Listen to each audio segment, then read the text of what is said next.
Like searches, mobile marketing can also help lead consumers to retailers. Mobile marketing is any marketing communication using a mobile device that has wireless access. So, such as cell phones, tablets, music devices, e-readers, etc. Let's look at 3 different forms of mobile marketing, starting with applications marketing. With applications marketing, companies advertise on a popular app, or they can team up with one to offer consumers an interactive experience, or they can create their own custom app.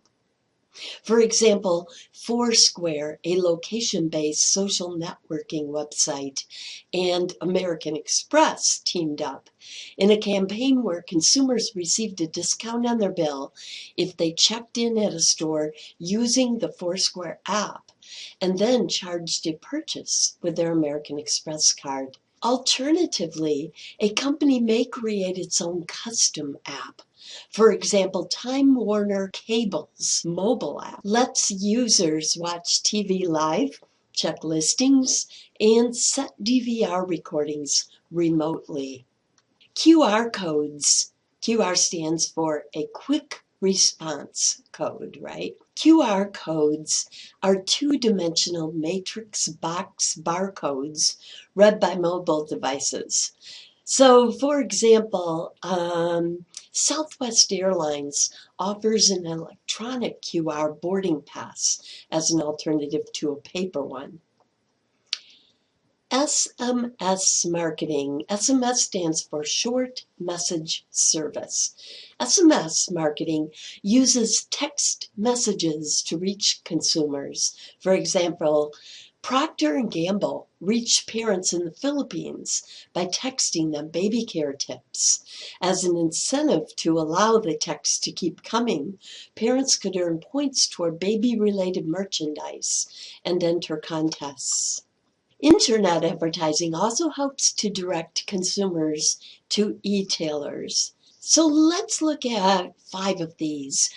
Starting with banner ads. Banner ads appear on content websites. Websites that function to collect stories, commentary, videos, and images, as opposed to e-tailing websites. Content websites. Banner ads are strip-like ads that run across the top of a website page. So I've put ours on the bottom here. Hopefully you recognize this from our website. It's up at the top. Of course, I'd be blocking part of it with my picture, so I put it on the bottom for you. The click-through rate of banner ads is generally quite low now, averaging across sites as 1 click-through per 1,000. Because the more people become accustomed to them, the more they appear to ignore them. Skyscraper ads, also known as sidebar ads, are like banner ads but run vertically down the side of a website page rather than across the top. So here you've got an example one.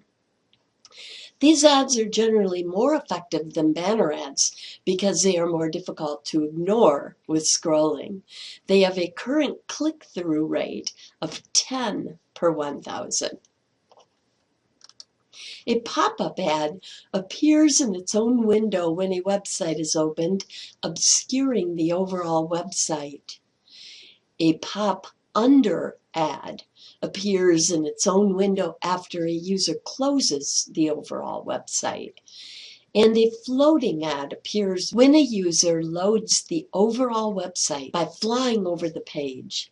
Pop-ups and floaters are quite effective at grabbing consumers' attention and have higher click-through rates than banners or skyscrapers because they are hard to ignore.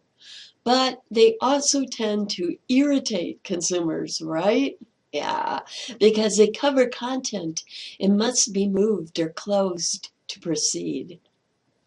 An interstitial ad is a full page or pop-up, graphic, animated, audio and or video ad that appears and plays on the screen before the user can view the intended website. A superstitial ad is the same, except it loads in the background and waits to play until the user attempts to move to the next website. And finally, in-stream ads display a television-like commercial before, during, or after the intended video content. YouTube is an example of a site that often streams ads before intended video content. TED Talks is an example of one that streams them after. Hulu television viewing is an example of a site that streams them before, during, and after their TV show episodes.